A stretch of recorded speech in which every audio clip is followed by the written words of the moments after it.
میں جب وصیت لکھی نا میں نے وہ پورا ڈائریاں واریاں بنا کے گھر میں بتایا میں مر گیا تو یہ. اب میں جب بھی سفر پہ جاتا ہوں گھر والے میں مر گیا تو یہ, گھر والے کہتے ہیں کیوں مر رہے ہو بھائی, کیا مسئلہ کیا ہے. ایک دفعہ میں نے پہلے بھی واقعہ بتایا, جب حج کرنے گیا نا تو ہم لوگ مکہ سے مدینہ ہم نے ایک ٹیکسی لی کرائے پر کہ مکہ سے ہم مدینہ جائیں, کار لیتے ہیں نا کرائے پر. وہ ڈرائیور عرب تھا. اس نے کیا کیا, اب مکہ سے مدینہ ہم نکلیں تو اس نے نمبر پلیٹ پہ چڑھایا کپڑا, وہ سعودی تھا, کپڑا چڑھایا. ہم نے کہا خیر نہیں ہے, کیونکہ وہ جب آپ اوور اسپیڈ ہوتی ہے نا گاڑی تو وہ کیمرے سے ٹریس ہو جاتی ہے, نمبر پلیٹ پہ وہ کیمرہ لگتا ہے. وہ اس نے چڑھا دیا کیا کپڑا. ہم نے کہا اللہ خیر کرے اب یہ بھگائے گا. اور اتنی اسپیڈ سے گاڑی بھگائی ہے اس نے, اتنی اسپیڈ سے کہ وہ جو ٹریفک پولیس والے ہوتے تھے نا, ایک دو دفعہ تو ایسا ہوا کہ ٹریفک وہ جو انہوں نے وہ رکھے ہوئے ہوتے ہیں تکون سے روکنے کے لیے, اس کو بھی دھاڑ توڑتا ہوا نکل لیا وہ, اور پولیس والے پیچھے بھاگ رہے ہیں اس کے. پتہ نہیں کیا کیا مسئلہ تھا اس کا واللہ عالم. تو میں نے کہا بھائی کہیں بھی یعنی کوئی زخمی ہونے کا آپشن نہیں ہے ابھی, یا تو ڈائریکٹ اگلے جہان میں یا مدینہ. تو مجھے متنبی کا ایک شعر یاد آ رہا تھا, ضربت بحتیھا ضرب القمار اما لہذا و اما لذا. متنبی ایک شاعر گزرا ہے 3ری-4 صدی ہجری کا, وہ اپنے قصے سناتا ہے نا, میں نے بڑے لمبے لمبے سفر کیے ہیں, بڑے لمبے لمبے صحراؤں کو میں نے, اونٹنی کی تعریف کرتا ہے اپنی, علی کل ماشیۃ الخیدلا فدا کل ماشیۃ الہیدبا.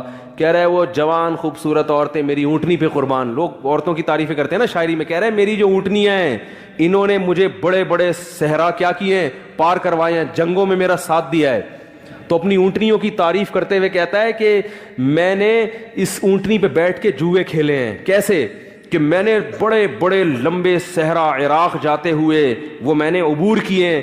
ایسے صحرا تھے اما لہذا و اما لذا, یا تو میں وہیں بھوک پیاس سے اونٹنی کے ساتھ مر کے میری قبر بن جاتی, یا میں اپنی منزل پر پہنچ کر کامیاب. پھر آگے کہتا ہے جب میں کئی ہفتوں کا اور اندھیروں کا سفر اور صحراؤں کا سفر کر کے اونٹنی پہ, اور اپنی اونٹنی کی تعریف کر رہا ہے کہ وہ بڑی اونٹ بڑا زبردست جانور ہے, بڑی وفا کے ساتھ سلولی چلتا رہتا ہے, چلتا رہتا ہے, تھکتا نہیں ہے. یہ جو صحابہ پوری دنیا میں پہلے اونٹوں پہ بیٹھ کے تو پہنچے ہیں, یہ کہہ رہی ہے اونٹنی وفا کرتی ہے اور چلتی رہتی ہے چلتی رہتی ہے چلتی رہتی ہے. میں تھک گیا مگر اونٹنی نہیں تھکی.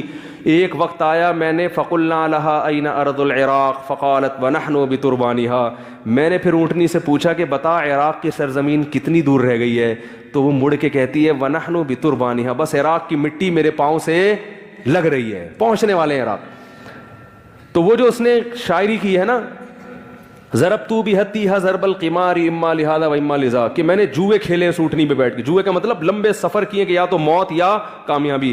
تو مجھے شعر یاد آ رہا تھا کہ یا تو مدینہ پہنچ کے قبر رسول کی زیارت ہوگی, 50,000 10,000 نمازوں کا ثواب ملے گا, یا ڈائریکٹ جنت. تو اس وقت میں نے گھر میں کال کر کے 2-4 جلیلی وصیتیں لکھوائی کہ 1-2 رہ گئی تھی. میں نے کہا بھائی وہ گھر والے پریشانی ہو کیا رہا ہے, کیا موت کے کنویں میں چھلانگ لگا رہے ہو بھائی, یا سعودی حکومت نے کوئی قصاص کرنے کے لیے. تو میں نے کہا ڈیٹیل بعد میں, کیونکہ وہ سمجھ میں نہیں آتی نا. میں نے کہا ڈیٹیل بعد میں, ویسے ہی لکھوا دی میں نے, وہ جلی لکھوائی. کیوں؟ مقصد بتانے کا یہ ہے کہ بھائی کوئی کسی بھی وقت مر سکتا ہے.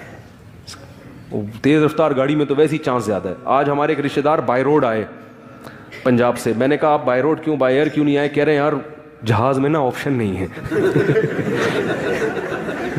کہہ رہے میں کوشش کرتا ہوں بائی روڈ ہی.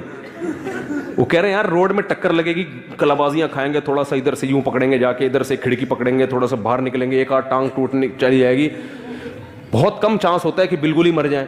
کہہ رہے جہاز میں جب وہ جنید جمشید بیچارے کا واقعہ ہوا نا, کہہ رہے وہاں تو بس بیٹھے تھے اور پھر غائب, باڈی بھی نہیں ملتی.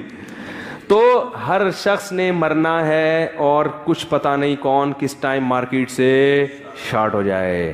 اس میں بڑے بڑے لوگ, ڈاکٹر بھی مر جاتے ہیں. میرے والد صاحب بتا رہے تھے, ڈاکٹر صاحب وہ کر رہے تھے ڈائیگرام بنا کے نا, بتا رہے تھے کہ لوگوں کو نیوی میں نا, میرے والد صاحب نیوی میں تھے, نیوی کے آفیسرس کو بتا رہے تھے کہ ایسے ہارٹ اٹیک ہوتا ہے. اس دوران ان کو ہارٹ اٹیک ہوا ہے اور ڈیتھ ہوئی ہے. ڈیتھ کا تو مجھے پوری طرح یاد نہیں رہا, لیکن ہارٹ اٹیک اسی دوران ہوا ان کو. اللہ نے کیسی عبرت کی بھائی, جو ڈاکٹر ہارٹ اسپیشلسٹ کو پڑھا رہا ہے اور بتا رہا ہے کہ ایسے اٹیک ہوتا ہے، این اسی وقت اس کو اللہ نے ہارٹ اٹیک ہوا. اس کا مطلب نہیں کہ آپ حفاظتی تدبیر اختیار نہ کریں، موت کے لیے ہر وقت تیار رہے اور دنیا سے دل نہ لگائے. تو یہی ہے کہ بھائی گناہ سے ہمیں کیا کرنا چاہیے؟ بچنا چاہیے. اللہ تعالیٰ عمل کی توفیق عطا فرمائے.